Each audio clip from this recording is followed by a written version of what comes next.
This Sarge is ready to return to the combat field with today's game, Armored Encounter Sub-Chase for your Odyssey 2. Let's go ahead and take the game, pop it in my Odyssey 2 and see how it holds up today. Let's go to the game. Armored Encounter Sub-Chase was published by Magnavox and carries a copyright year of 1978.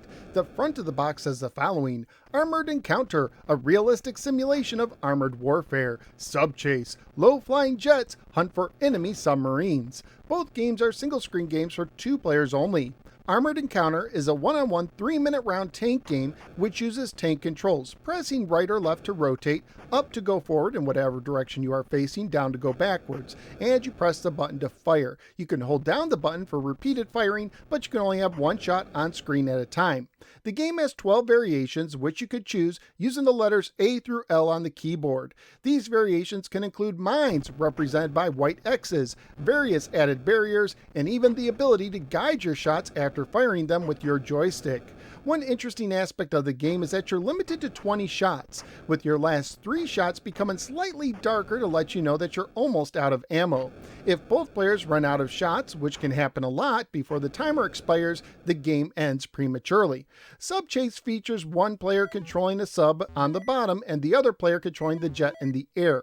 You use up and down to get closer or further away from the water surface, and right or left to go faster or slower depending on which way you're moving. You can hold down the button for continuous firing, but as with the previous game, you only get one shot on screen at a time. You get a point every time you hit your opponent, but you lose a point if you hit one of the 2 neutral boats in the middle. The player with the most points after 3 minutes wins, and this version has unlimited ammo. You use numbers 1 through 3 on the keyboard to select one of the 3 game variations, which could feature guided missiles that you can control after you fire them, and change whether your shots come from the front of your vehicle or the rear. As you'd expect for an early release, both the graphics and sound are very basic. Family-friendly wise, the game will most likely get an E for everyone rating if released today. Currently at PriceCharting.com, the game has a value of $4 loose, $8 complete, and $17 new. So what do I think of Armored Encounter Sub-Chase for the Odyssey 2? While it may not be as good as Combat on the Atari 2600, the game which it appears to be trying to copy, it's still a decent 2-player game, especially Armored Encounter.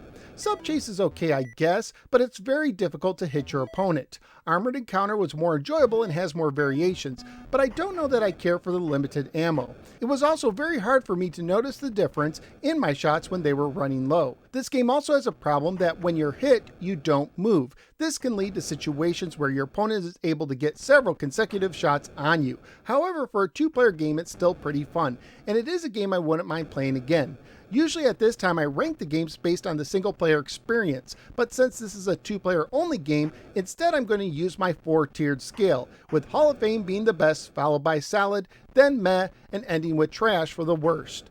And since I had fun with the game, even though it's not perfect, I'm going to give it a solid rating. Armored Encounter Sub-Chase may not be as good as Combat on the 2600, but it still offers some 2-player fun for the Odyssey 2. But that's just what I think. What do you think? Let me know in the comments below. Also, please like, share, and subscribe. Follow me both on the Facebook and the Twitter, and click the bell so you don't miss any future videos. At this time, I'd like to thank Michael T for his generous support on Patreon. If you think these videos give you at least $1 worth per month of information and entertainment, please consider joining my supporters at patreon.com/NoSwearGamer. Not only will you help keep this show going, but you'll also gain access to some exclusive content. Thank you for giving me a little part of your day, and I look forward to seeing you next time in the next episode of the No Swear Gamer. Take care and be sure to keep track of your ammunition when battling in a tank.